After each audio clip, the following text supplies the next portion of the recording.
I'm so, if not happy, at least content with where I am, that like I don't even really think about those things anymore. So depending upon the kind of person you are, you may or may not get enough from Kyoto. But as I said earlier, the more active you are, the more I guess willing you are, the most proactive, the more proactive you are in looking for things, the more you're going to find them.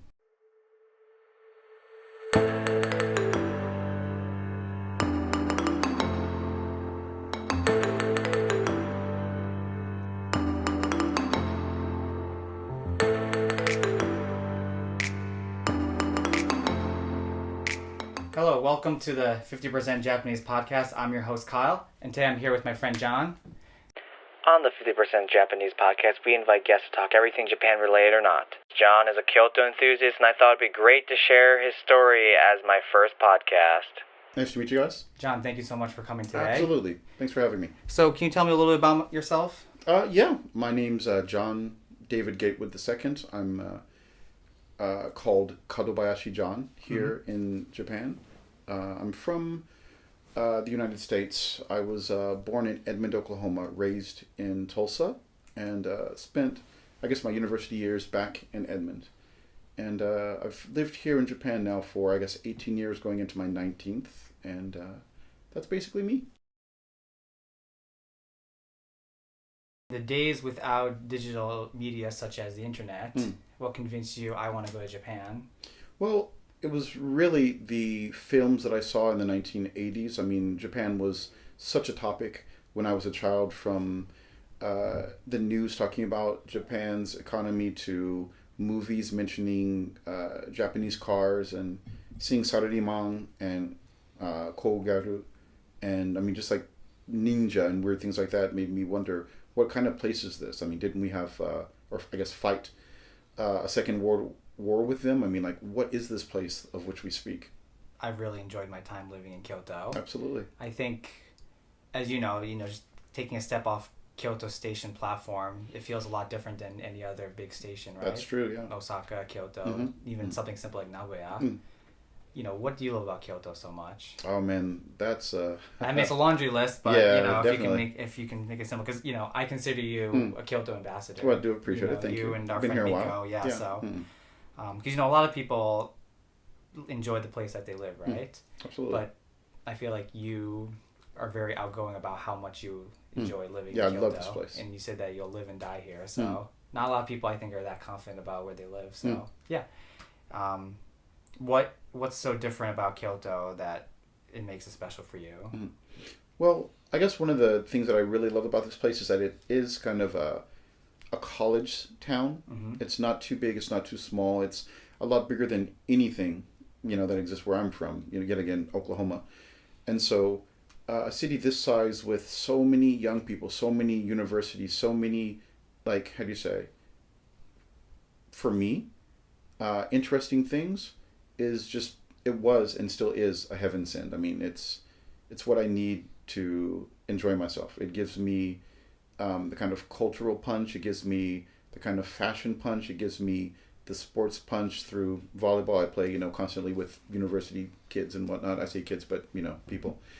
And I mean, it's like food and friends and movies and art. And of course, Kyoto's location here in Kansai, it's, 30 minutes from Osaka. It's maybe 45 minutes or whatever from Nagoya, which of course isn't Kansai, but it's just like in such a really centrally located spot. If I really need to go and buy shoes or something like that in Kobe, then I'm an hour away. It's a really solid place for a simple guy like me to live.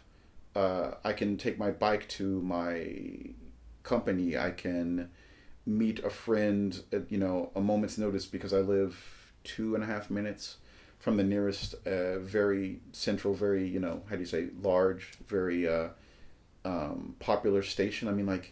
It really just has so many pluses.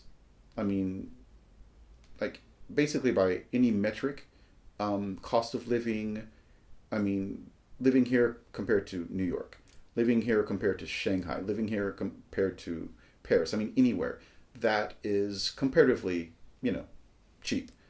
The number of people, it's 1.5 million. I'm from Edmond. I don't know, 30, 40,000. I lived in Tulsa. I don't know, 400,000, if that. We're talking 3 times that many people in a space that's, half the size of Tulsa, something like that. Wow. So, it's more than metropolitan enough for a small town guy like myself. And it has all the things that I mentioned earlier, with fashion and food and people and volleyball. So, I really love what Kyoto gives me. Okay. Can you tell me a little bit about what it's like being a DJ, especially in Kyoto? Absolutely. There's a pretty good, market, I guess, for music here. It's not like as big as other places, of course, in Japan or other places in the world, but there are stout artists who have come from the city. Some of my favorite Japanese artists have come from this part of Japan. Whether it's Kyoto or Osaka or Shiga, to be honest. And so there's a musical history. There's an underground movement of sorts. There are people who come here, like international artists. I don't know if I should mention their name or not, but there's an American that I came across really recently. I went to a Mexican restaurant, actually not too far from where I work, and they were playing this song that was bonkers. It was so cool. And I did a search and found what it was. I was like, this song is too cool.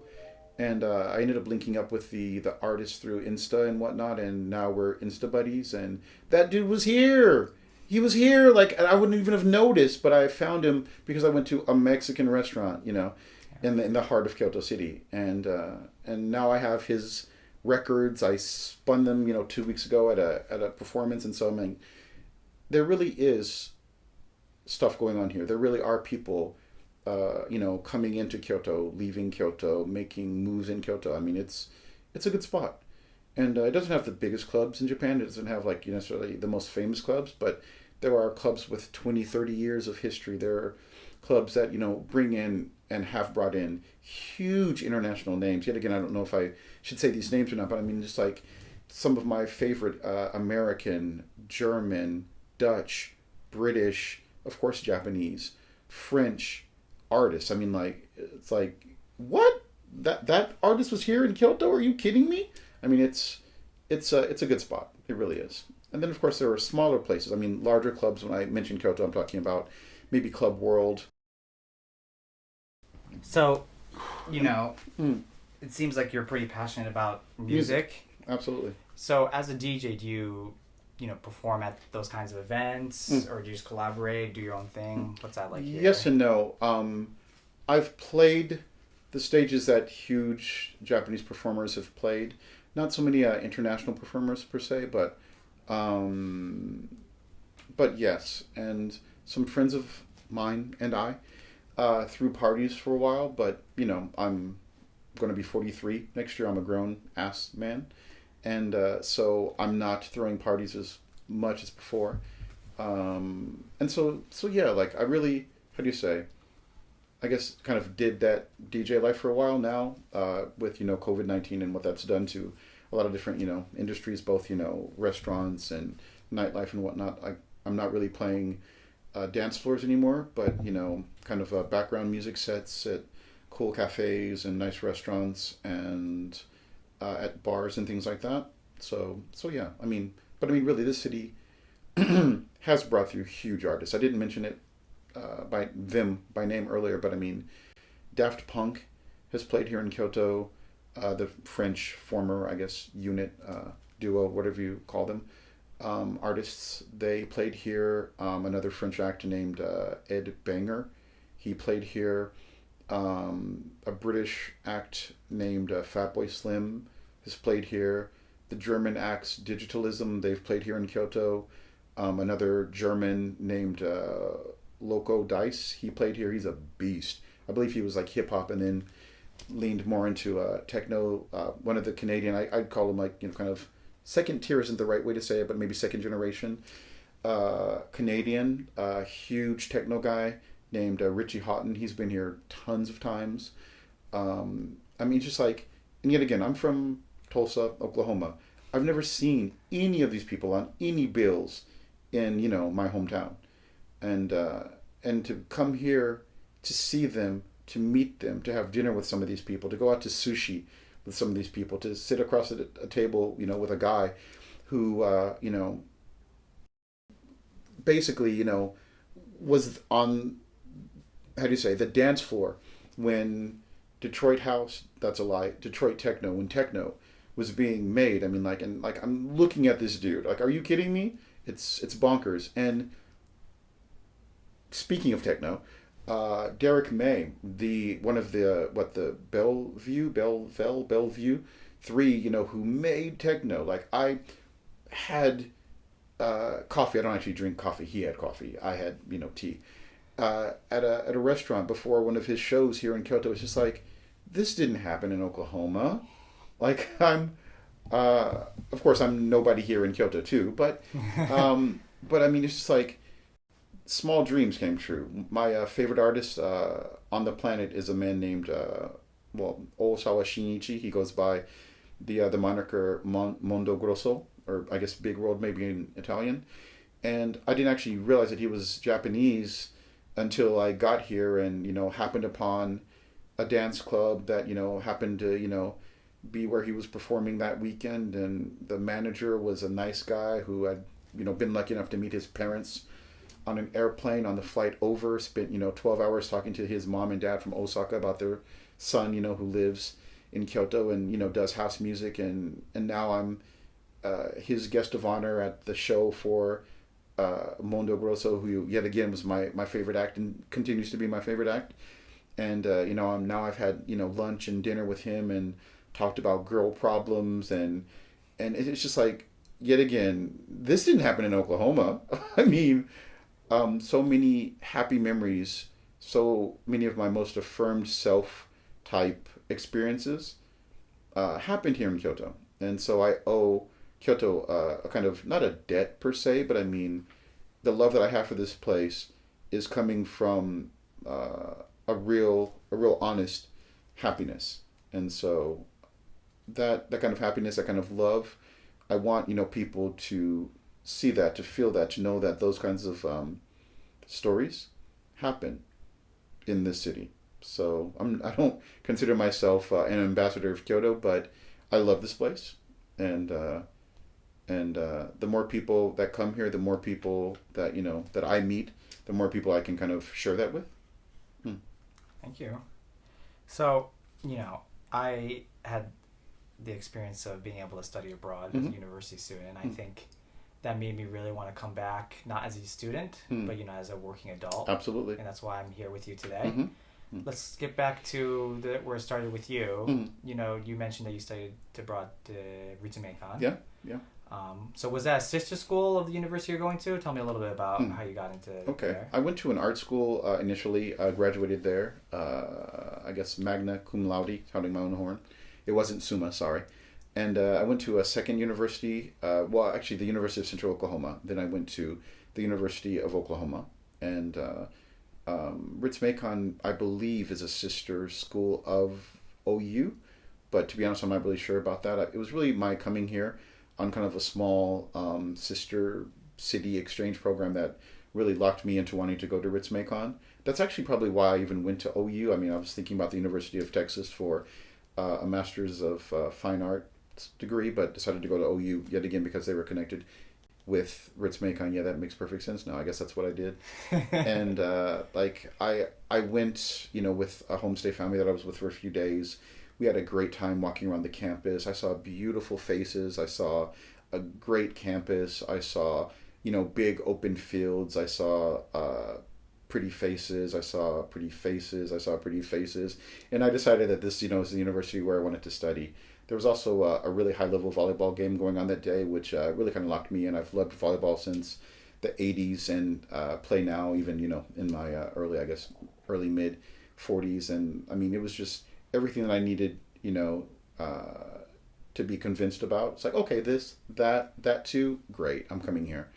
And I'm sure Osaka University would have been great. I'm sure Kansai University would have been great. I'm sure if I'd gone to Kanto and did my study abroad there, whether it was Ochanomizu Women's University or Keio or Jochi, I'm sure it would have been great. But Ritsumeikan, even today, from some of the work that I do with my coworkers and whatnot, there are people that studied at Ritsumeikan and like having that kind of like, oh, you went to Ritz too? That's right, we're family. Sort of camaraderie. I mean, it's a thing. Maybe not to everyone, but to me and some of the people that I've met, and so I'm really glad that I went to Ritsumeikan. So when you're at Ritsumeikan, was it like a general ed program or was it like art K? It wasn't art actually.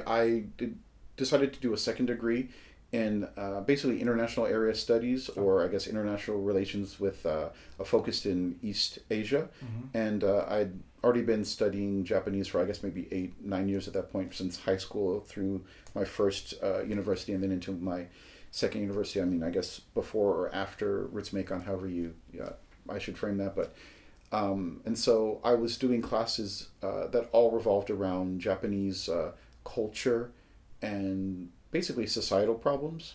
And I was thinking that like in the future I would go back to America and be able to use some of those strategies, when America faced things like aging population and kind of the changing demographics that Japan is, going through and has been going through now for a while.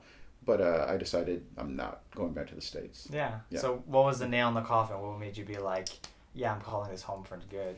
I guess I'm lying to you a little bit. Like when I came to Japan, I had every intention of not going back to the States. I mean, the nail in the coffin was, and this is very honest, the election of, or I guess the candidacy. How do you say this? Basically, when President Bush, the son, became the president, I realized that it's all rigged. There's no winning this game. It's all money and family and nepotism and who and I'm sorry to be that conspiracy theory guy, sorry, but it's like, okay, this is all BS.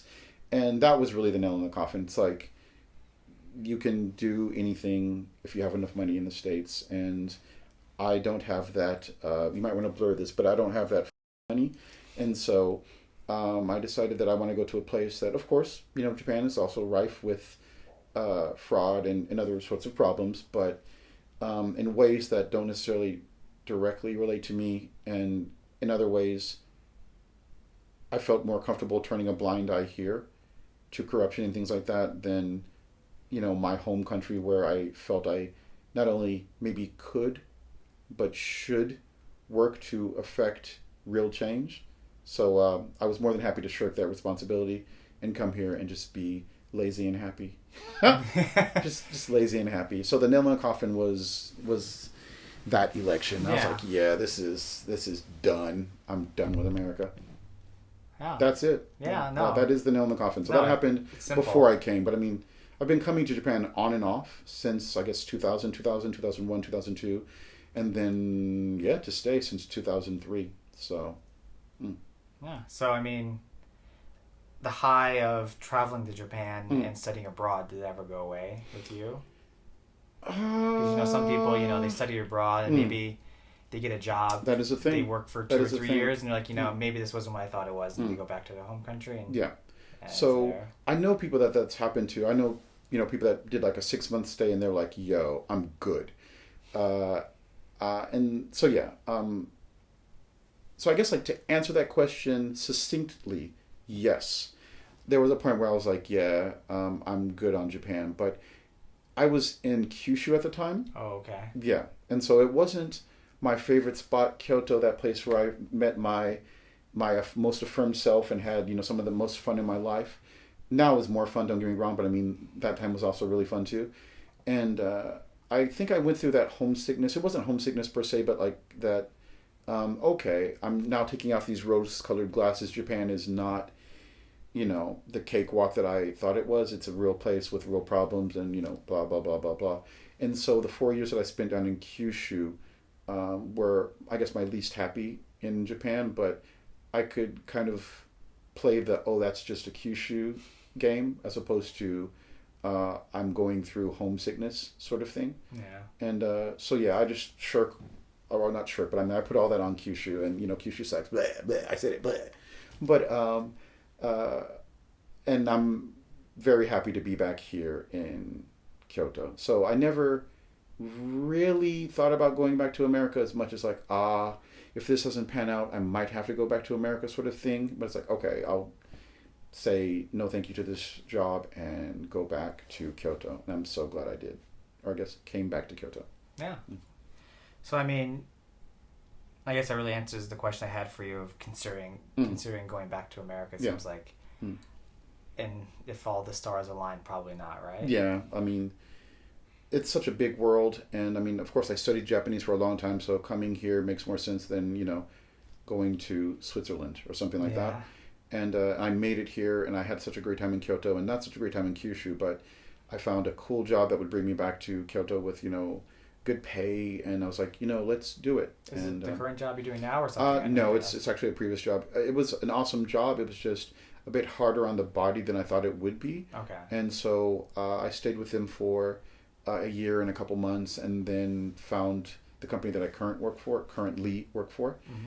And I've been with them for, 11, 12 years now. Wow. And there's another company that I've been working with for, I guess, the past 3 years now. And everything's gravy. I really can't complain. I mean, it would be nice to make $537 million a year. I don't. But I'm comfortable and I'm happy. And I can pay the bills I need to pay. And it affords me a very comfortable and very happy life. So, I mean, I work a lot, but who doesn't? And so, yeah, I've been with my current company for about 12 years and I guess a sub company for about the last 3. Wow.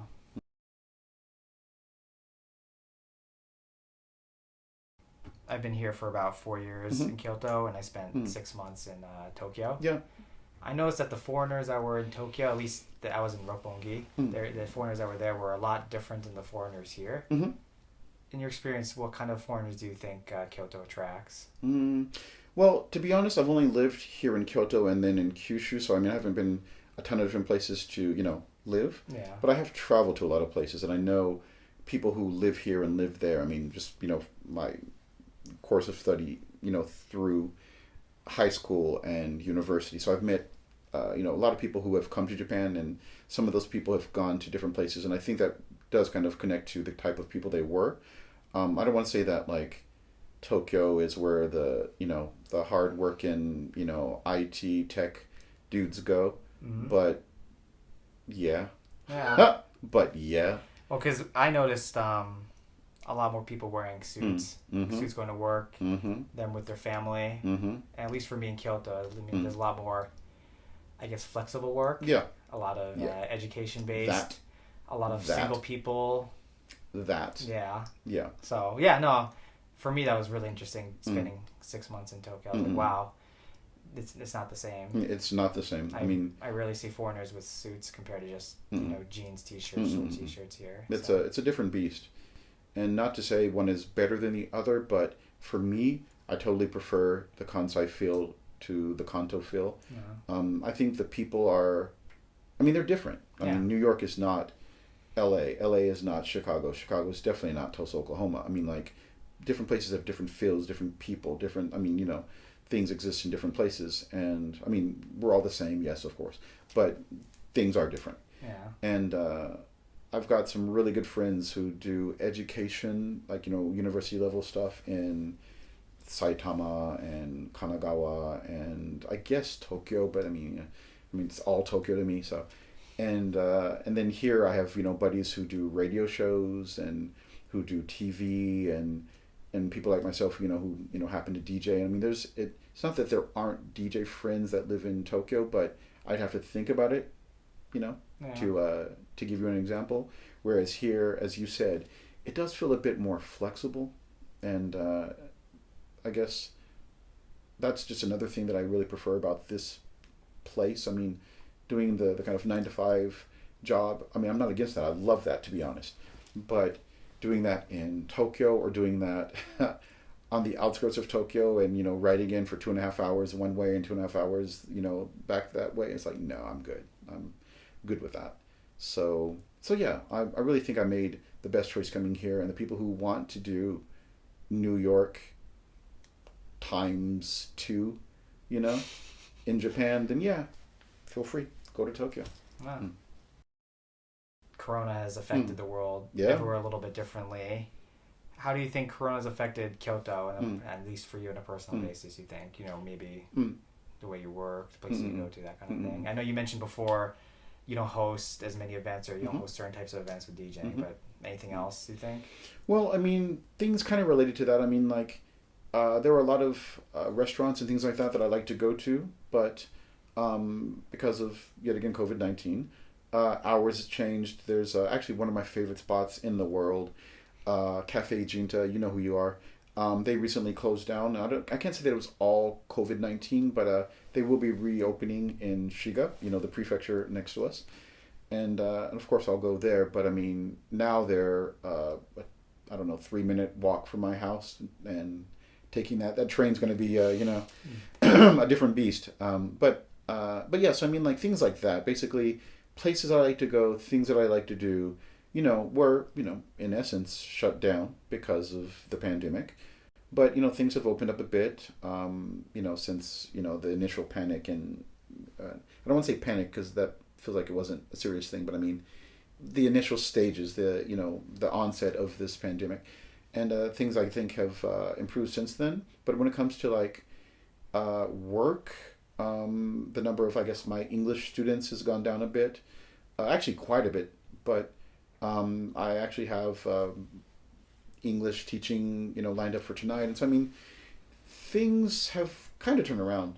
Yeah, I'm not really in a bad place by any metric, by anything that you might like. I mean, like, friends, going out, having fun, doing this, like, it all changed a little bit during COVID, but things are good again. I really cannot complain. I'm hoping for no more state of emergencies in Kyoto, that's for sure. Definitely. I guess if there's one thing that I really have to say that I don't like about all of this, sorry in advance, is the masks. They suck. I mean, I have metal in my face and things like that. That's not why I'm saying this. I'm missing people's faces. I like to see faces. It wasn't such a, a big thing in the beginning, because I thought that it was like, okay, this too shall pass. And it will, because, everything will. But I'm tired of masks. I like to see the pretty faces around me. I like to see the homies' faces. I like seeing smiles. I mean, I want to see faces again. Yeah, I mean, we had that conversation off camera. It's weird seeing you without a mask. It's been a minute. It has, yeah. Yeah. In a previous interview, you mentioned Japanese comedy. What makes Japanese comedy special for you? I guess it was the kind of second impetus to really study Japanese hard. The first one was kind of like ninja movies and samurai, things like that from the 1980s and 90s. I mean, basically when I was a child. Yeah. And then the second was knowing that speaking to people is difficult. Speaking to them in a foreign language is difficult. But having fun with the person in a conversation is maybe a good way, a simple way, a smart way to really kind of break down some of those kind of communication barriers.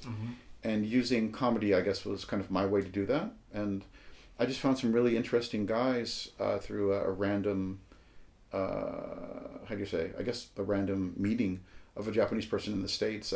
He studied at the university that I was at, or I guess the university that my friends were at there in Tulsa.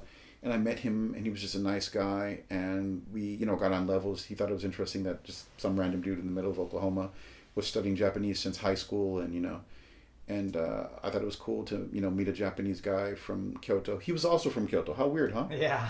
And his parents sent him, videos.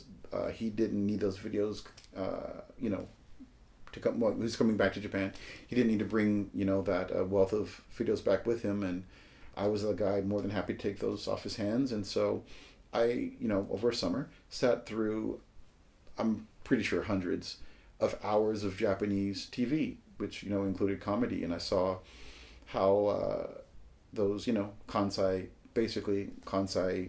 people were, funny and had a certain je ne sais quoi about them. And I mean, it was just like their nature might or might not be connected to them being from Kansai, but they're funny their ability to be funny, I thought was really cool, Mm-hmm. and something that in my small interactions at that time with Japanese people, I saw was a way to kind of get as I said, like kind of break down some of those communication barriers, and so I leaned into it. I watched them being the videos over and over again, and saw some things that I kind of worked in different speech patterns of the Kansai area. So when I came to study abroad here, I'd already kind of like gotten a bit of it down, like, oh, this is the intonation here, or this is how you respond to this kind of question, or if you say this in this situation, the Japanese kind of see that as funny, and so like it was really my manga, really my anime, really my game, yay Japan sort of I guess second push when it came to studying Japanese. And so ninja movies kind of Ninja Turtles, Ninja anything kind of disappeared after not too long. I mean, I was no longer a child in the mid to late 90s, and so Japanese comedy, Japanese TV, those sorts of things grabbed my heart, and even to this day I love Japanese comedy. My favorite Japanese comedian, Akashia-sama, is a beast. My second favorite Japanese comedian, Matsumoto Hitoshi, is a beast. Definitely a genius by any measure. Definitely a genius. Whether it's the things that he directs, like movie or TV wise, to his brand of comedy, he's incredible. Another guy, Shimada Shinsuke. I might have mentioned this in previous interview with my boy Femi. Hey, what's up, man? Yeah, check out his channel, Femi Smiles. But yeah, and so I mean, like, I just love those guys, and none of those are surprising. Like any Japanese people who might hear this, like, okay, Sama-san, okay, Matsumoto-san, yeah. But yeah, I mean, there are lots of others that I think are really great, and I actually go to watch Japanese comedy live. I've done a good amount of Japanese TV myself. I'm in a talent agency. I just love Japanese humor. I think it's deeper than a lot of maybe outsiders. It's deeper than what people might think. It's not just tapping people on the head or screaming a punchline. I mean, they go deep with it. Timing, balance. It's all there. It really is, and I love it. Yeah. So you'd say Japanese comedy is because other people would maybe love anime or manga or Games, calligraphy things like that. or Yeah. games. Yeah, but for you it's Japanese comedy. Yeah, Yeah. that's it. Okay. Kyoto's a pretty big hub for tourism. Mm-hmm. All the Absolutely. people want to go to Nishikidori, Mm-hmm. Arashiyama, that kind of stuff. Are you ready to have all those places crowded again with foreign tourists? Yes.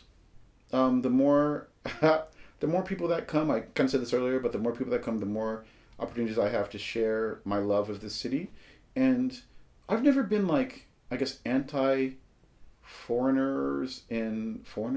anti-non-Japanese people. In Kyoto, I'm not Japanese. Well, I mean the sense of everywhere's crowded. Yeah, and I mean that part doesn't bother me either, because you're not going to catch me on Nishikidori so often. I bike through there on the way to one of my jobs, but I mean, you avoid one or two old ladies or one or two people who are not paying attention to where they're walking, and you park where you always park, and you go to work, and it's no problems to me. I've been to Arashiyama, 137,542 times. A bajillion times, right? But it's not like I'm there every day. And whether there's a lot of people there or not, it's not going to really impact the distance between my house, the nearest station, and either one of my jobs. I mean, it's just not going to bother me at all. The more people, the merrier, man. Come on back, guys. Come on back. We're waiting for you. Come on back. Yeah, well, a friend and I went down Pontocho during Golden Week, and it kind of felt like it was pre-corona. Okay. There's all tourism there, so yeah. I'm curious how it's I watched through there with a friend also, and you're right. It was it was a lot of people, but I like seeing people, man. Yeah, come on back, guys. I keep saying it. Come on back. We're waiting for you. Well, they might open the border soon. Yeah, they might. Yeah. we shall see. I have a good friend who actually left Japan recently after like 15 years of teaching at Doshisha University. Great guy, so smart, so stylish, just the coolest dude. Fanon, you know who you are. And he went back to the States, and we just recently chatted on Facebook Messenger, and I was like, thanks for reaching out, so good to chat with you. Are you planning on coming back to Japan soon? And at the time, this is yet again the other day, he's like, yeah, I just don't know when they're going to open back up, but when they do, brother Fanon, might make the visit. And so I'm happy to have people come back, man. I mean, I love this place. The more the merrier. Yeah, I mean, I moved into this apartment. There's a bunch of guest houses nearby, hoping that people would be able to come for the Olympics, and you can probably guess what happened. Yeah. Yeah, like that. The same thing happened in my neighborhood. There were like 2 or 3 hotels that were built like literally within the last 2 years. And going into that, the shutdown, it's like you could kind of see the faces on the investors like, oh man. Yeah. Oh man, this is not going to go well. One of the hotels, it's a beautiful hotel. It's big and shiny and everything. And I don't know that it's shuttered, but it's been closed the whole time. And there's one literally across the street from from where I live, from my apartment. And they were definitely closed for the better part of this last year. And recently I've seen people coming in and out a bit more. But that's 2. There's one behind my apartment that also opened up. Another beautiful spot. But it's like, yeah, this COVID timing was not good, I'm sure, for anyone. Especially with the Olympics, right? Exactly. So I mean, that's just life. I mean, things shake, things break, people get sick. And so, yeah, it was a crap show. It was, terrible. But hopefully things will get better and people will come back to Kyoto. And yeah, hopefully soon, right? And we can, do big things together. All right. So let's just say I have a friend coming next week to Kyoto. Never been to Kyoto. Yeah. What should they do here? Yeah, right? What should they do? There's all kinds of things. I mean, like, I mentioned being into food, into fashion, into things like that. But there are some really good temples here. My favorite is actually in the Arashiyama area. That's why I've been there 157,436 times. Okay. I might have gotten that number wrong. Okay. But it's called Tenryuji. Tenryuji, okay. And it's got like all of the kind of Japaneseness that you would want, I guess, out of like your coming to Japan experience. Okay. Like when you think about what it means to be in Japan, aside from like, Hello Kitty or things like that, I mean, like, it's got the old temple, it's got the charcoal painting of the dragon, it's got the pond, it's got the rocks covered in the kind of like green moss, it's got the beautiful kind of maple leaves. I don't know that you think about maple leaves when you come or when you think about Japan, but I mean, it's got the beautiful leaves that change color. It's just like the most, and this isn't the right way to say it, forgive me, out in YouTube land, but it's the most Japanesey feeling. Like wabi-sabi, I don't know how to translate that. That's why I'm saying Japanesey, but I mean the most wabi-sabi type feel.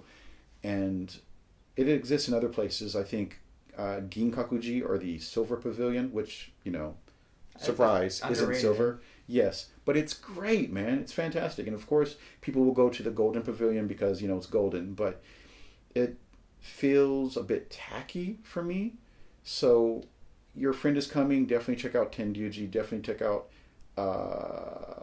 Ginkakuji, definitely go to Shokokuji, which is, I guess, located behind Doshisha Women's University, Doshisha University.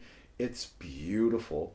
And those all might be connected. I'm not sure of like, what people run, which temple, but I mean, temples and shrines, sorry, they both exist here.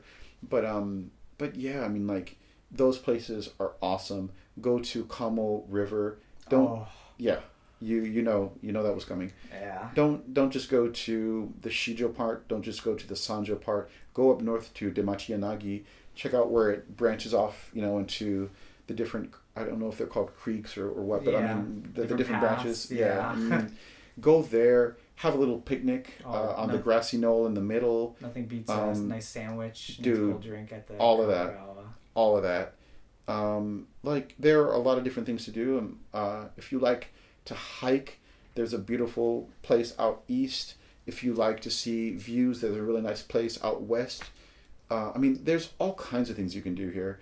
If you want to dance your butt off, you can go to World, you can go to Metro, you can go to Chambers, you can go to West Harlem. I mean, there are tons of places. Please check out Cavalier. There's a really nice French guy who makes great cocktails. Apparently, I don't do alcohol, so I'm not really sure about that, but he's a great DJ too. I mean, there's just so many things that you can do here.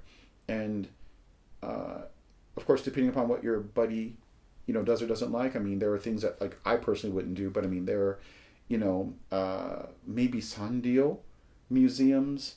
Okay. Yeah. There are, like, kimono museums. I mean, there are all kinds of things that, yet again, maybe I wouldn't go to personally, but I mean, that are still beautiful and wonderful and part of what it is, to live here in Kyoto. So. Have you ever done the walk around the shrine or temple area with the kimono on? No, I haven't. It's funny that you asked that question. I was literally thinking about it like 4 days ago when I threw away my Japanese jinbei. Like, sorry, Yoshiki, sorry. I got one from him back like in 2003, I guess. And I never wore it, and it's been in my closet, You just don't like the since jinbei? then. Yes, I guess that's it. I just don't like them. And then I did a TV show and got another one. Sorry, guys, from that TV show. And I chunked them last week. I was like, yeah, I don't need these anymore. And so they're gone. And so, no, I've never done that. But I did see a handsome young guy with, I assume he had his mask off, with, I assume, his pretty female friend. And they were walking down Shijo. And I was like, I've still never done that. After, like, I don't know, almost 20 years, 18, 19 years, I've still never done that.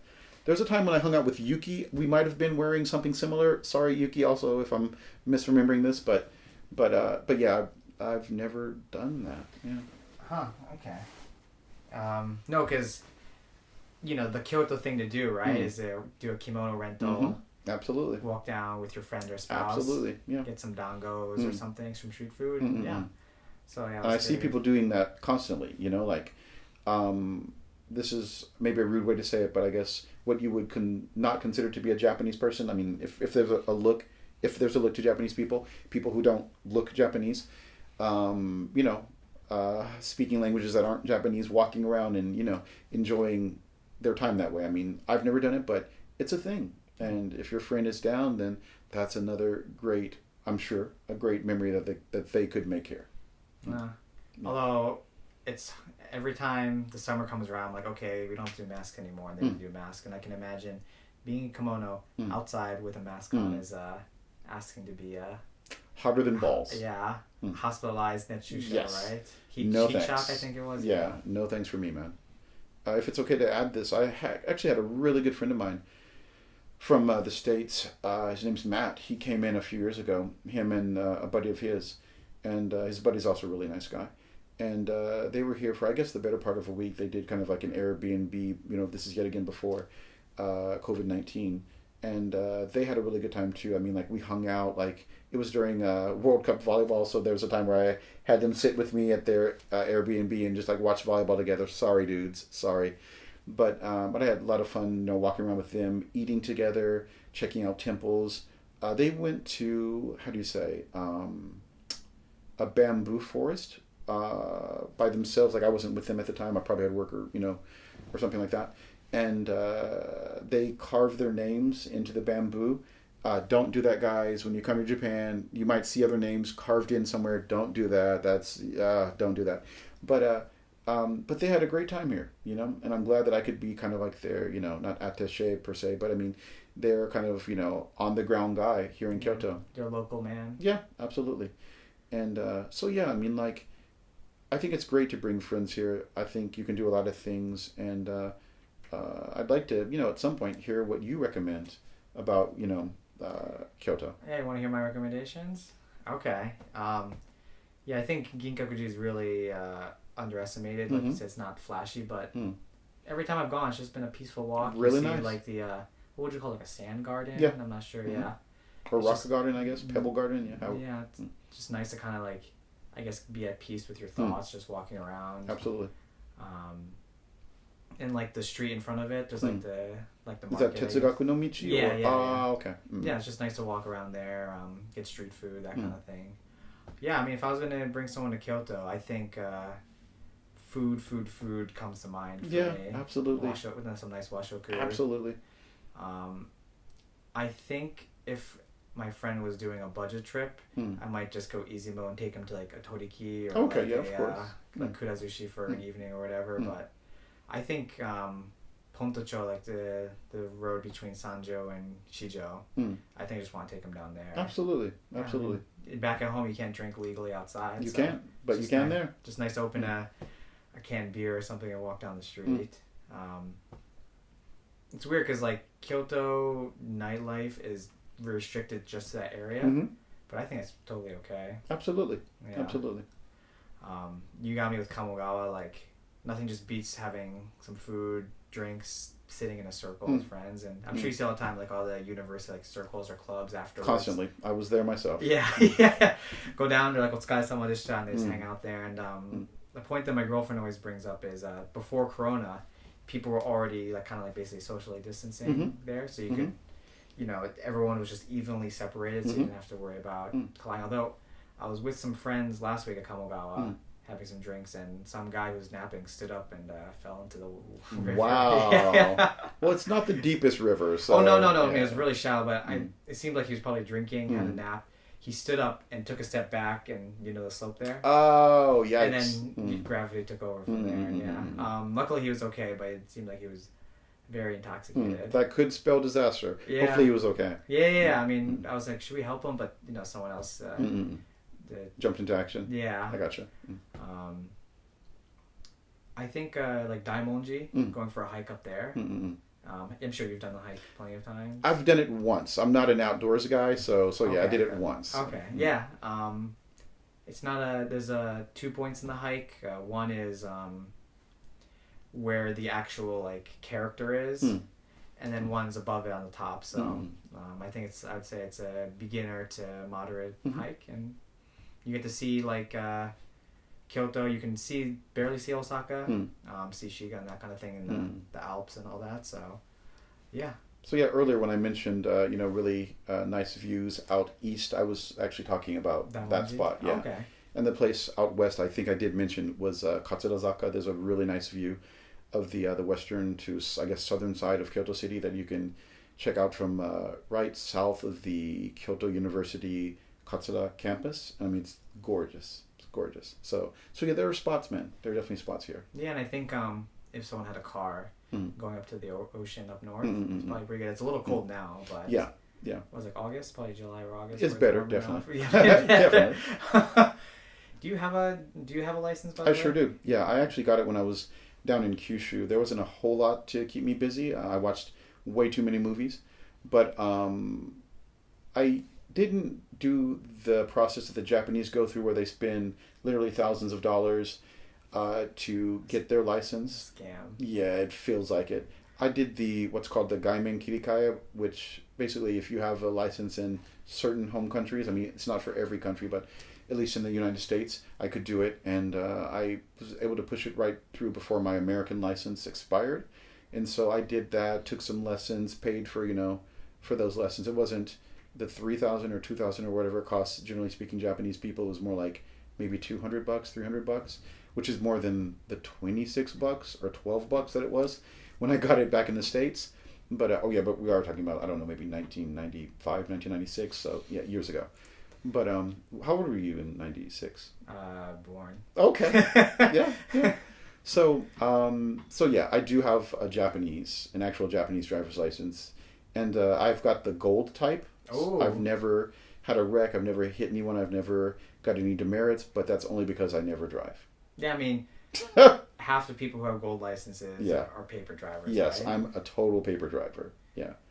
I mean, we live in Kyoto. You really don't have to drive that At much. all. At all. I think for me, it's just going to Costco and going up to Shiga probably is when I have to actually drive. Yeah.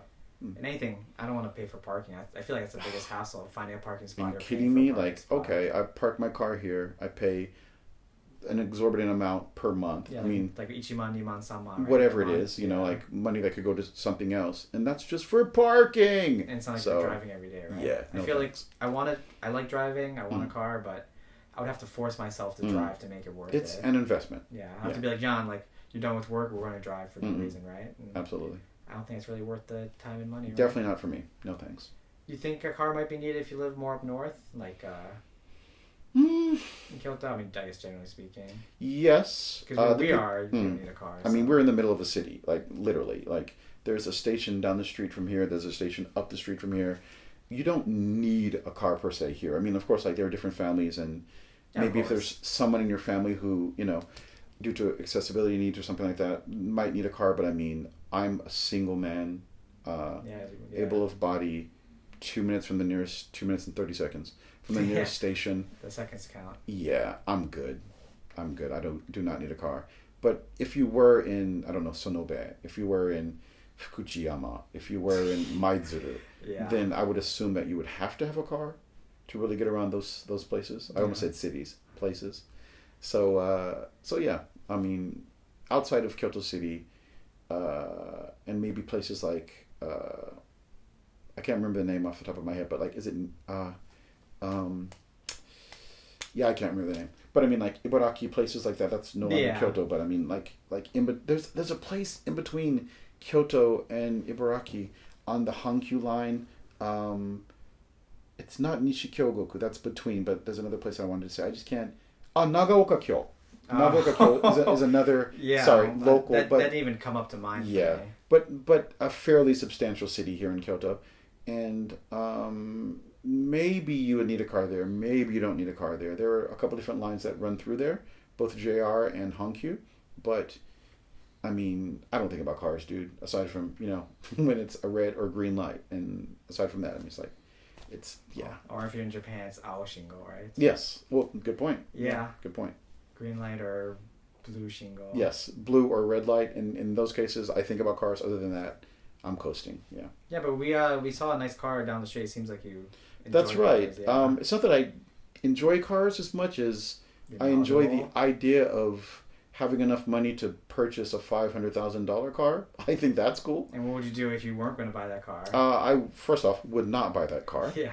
I would probably just invest. I mean, like, you stack money on top of money to make more money, right? Yeah. So $500,000 for a car, or $500,000 for another property, $500,000 for more Bitcoin. I mean, like, I wouldn't put it into an Aston Martin. It was a beautiful car. Yeah, no. Beautiful car. Yeah. The guy inside looked like, we need to blur again, sorry.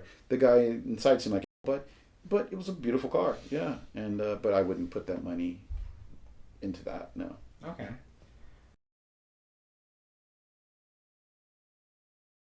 How do you think Japan has enabled you or restricted you in your fashion of shoes? The only real restriction is not being able to necessarily buy exactly what I want in the store. It's just online. Sizes are prohibitive. So yes, I purchase online. And generally speaking, I can find what I want. I mean, if it exists in my size. I mean, there are shoes that are beautiful, but I mean, it's like, okay, these are obviously not for people with the right terminology these days. I'm not sure. But men. And so if it's, how do you say, if it exists in 29 centimeters, then I can generally speaking, find it online. If it's a shoe that I guess ends at 25 or 26 centimeters, I'm just not going to be able to wear it. And so I, of course, what's that in American size? I have no idea. Okay.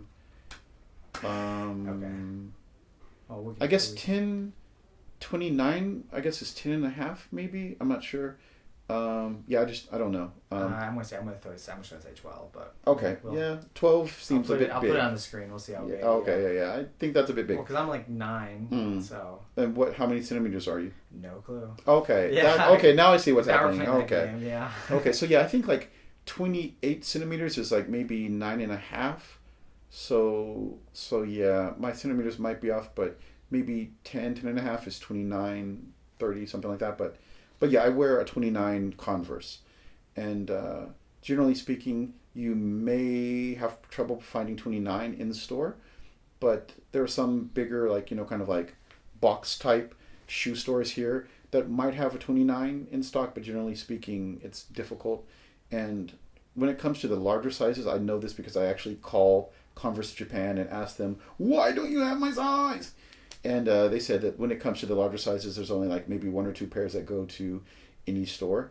And so if I'm not the first person to purchase, that size at that store, I'm not going to be able to purchase there. So I basically gave up and just purchase online. When it comes to other brands of shoes, I don't wear Nike, but Nike seems to come in larger sizes. Maybe they even fit bigger too. I'm not sure. But Adidas, Puma, Vans, I have all of those. I just don't have Nike. But so yeah, it being living in Japan has affected my, I guess, fashion by me being a total online shopper. And when it comes to other things like maybe belts and wallets and jackets, I buy them in store at Diesel. When it comes to simple shirts and things like that, Uniqlo, this is actually Uniqlo. Uniqlo gives me what I need, very simply. When it comes to kind of like accessories, and I don't know if we can zoom in on this, but when it comes to accessories and things like that, I generally tend to have them made. Like there's a fantastic artist from France. Sorry if I just knocked everything out of No, you didn't. I'm just Zoom. Yeah, go ahead. A fantastic artist from France who I give designs to, and he makes me incredible rings.